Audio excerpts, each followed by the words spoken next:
One common mistake in development projects is underestimating risk.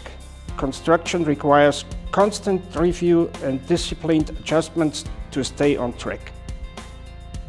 სიმეტრიისთვის, როგორც ფასაურის ზრუნავების განვითარების კომპანიისთვის, მნიშვნელოვანია წინსვლა, ცოდნის გაღრმავება და მსოფლიოს საუკეთესო პრაქტიკების პროცესში და კომპანიაში დანერგვა. სწორედ ამ მიზნით, Senior Expert Services პროგრამის ფარგლებში სიმეტრიაში მოვიწვიეთ გერმანელი ექსპერტი, დიტერ გიტლერი. ბატონი დიტერი 3 კვირის განმავლობაში გვიზიარებდა მის მრავალწლიან და ძალიან საინტერესო ექსპერტულ გამოცდილებას. რაც დაგვეხმარა ისეთი სისტემების უყოფაში, როგორიცაა ხარისხის კონტროლი, პროცესების ცვლილების დოკუმენტირება და მართვა.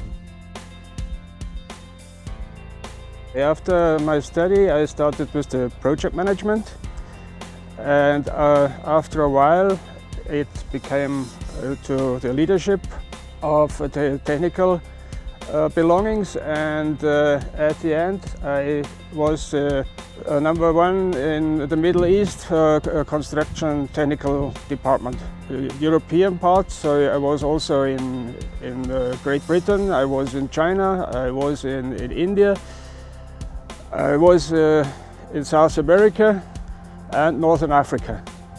In my view, a project is successful when it delivers what was promised, with quality, on time and within budget. In the end, the client must feel confident and satisfied.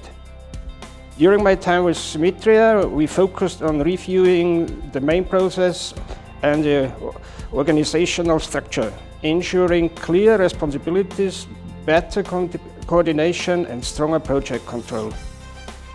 Company already has a solid organizational foundation. The refinements we discussed will make process clearer and project control more structured and consistent. I wish the Symetria team continued strong teamwork, professional growth and many successful projects in the years ahead. Ცნობაში კი შექმნით დამატებით წინაპირობა, რომ სიმეტრიას სამუშაო პროცესები მაღალი სტანდარტით განხორციელდეს და შეიქმნას პროექტები, რომელიც გარემოსაც დაამშვენებს და ადამიანების ყოველდღიურ ცხოვრებას უკეთეს გახდეს.